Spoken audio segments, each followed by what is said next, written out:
Eklavya foundation Vidyavahini ద్వారా August మాసంలో విద్యార్థులకు ఉపన్యాస పోటీలను నిర్వహించడం జరిగింది.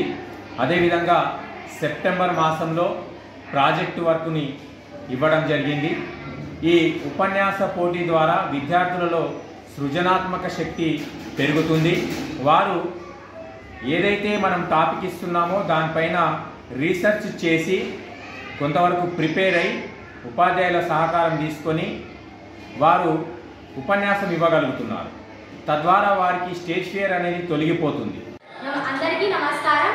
నా పేరు హాజరా. నేను జిల్లా పరిషత్ ఉన్నత పాఠశాలలో 10వ తరగతి చదువుతున్నాను.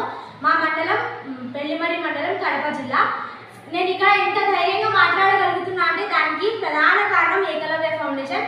వారు నిర్వహించిన ఎలక్యూషన్ పోటీలలో నేను పాల్గొనడం ద్వారానే ఇక్కడ నేను ధైర్యంగా మాట్లాడగలుగుతున్నాను. పేరు విష్ణుప్రియ. నేను 8వ తరగతి చదువుతున్నాను. మా స్కూల్ పేరు ZPSS Saraswati Nagar girls high school. గత 3 నెలల నుంచి ఏకలవ్య ఫౌండేషన్ వాళ్ళు మా స్కూల్లో నిర్వహించిన పోటీల్లో మేము పార్టిసిపేట్ అయ్యాము. అందులో ఎస్ఏ స్పీచ్ ప్రాజెక్టు నిర్వహించారు. అందులో నేను ప్రాజెక్టు చేశాను. దాని ద్వారా నాకు తెలియని విషయాలు కూడా నేర్చుకున్నాను. కొన్ని టీచర్స్ ద్వారా, పేరెంట్స్ ద్వారా తెలియని విషయాలు కూడా తెలుసుకున్నాను. దాంట్లో నేను ఈరోజు మీ ముందు ఇంత ధైర్యంగా మాట్లాడడానికి గల కారణం ఏకలవ్య ఫౌండేషన్ విద్యావాహిని. మనందరికీ తెలిసిన విషయమే, ప్రతి నెల వాళ్ళు పెట్టే కాంపిటీషన్స్ ఎంత ప్రోత్సాహాన్ని ఇస్తాయో పిల్లల్లో అందరికీ చెప్పాల్సిన అవసరం లేదు. ఎందుకంటే మాకు తెలియదు ఇంతవరకు ఇలాంటి ఫౌండేషన్స్ ఉంటాయి, మాకు ఇలా గిఫ్ట్స్ ప్రొవైడ్ చేస్తారు, వాళ్ళ కాంపిటీషన్స్ ఇంత మంచిగా ఉంటాయనేసి మేము 3 ఇయర్స్ నుంచి ఈ కాంపిటీషన్లో ఉన్నాం.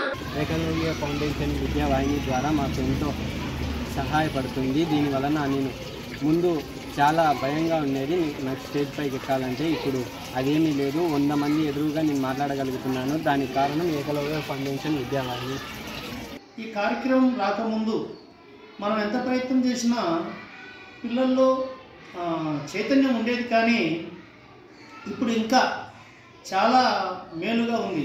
ఎందుకంటే వాళ్ళకు తగిన ఒక మంచి వాళ్ళకు ప్రైజులు ఇవ్వడం అనేటువంటిది పిల్లలు ఆడుకోవడానికైతేనేమి, విజ్ఞానపరంగా వాళ్ళకు ఉపయోగపడేటువంటి ప్రైజులు చాలా బాగా ఇస్తున్నారు. వాటిపైన ఆసక్తి కావచ్చు.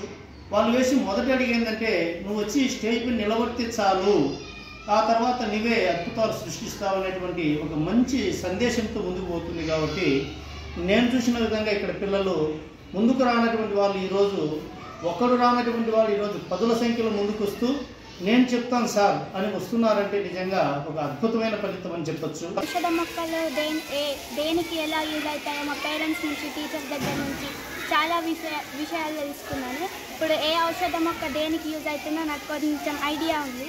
మేము ఫస్ట్లో చెప్పాలంటే చాలా భయంగా ఉండేది. ఇప్పుడు నెలకు పెట్టే కొద్దీ మాలో ఇంకా చెప్పాలి అనే ప్రోత్సాహన వాళ్ళు ఇస్తున్నారు. ఇంకా ఇది కొనసాగాలని కోరుకుంటున్నాను.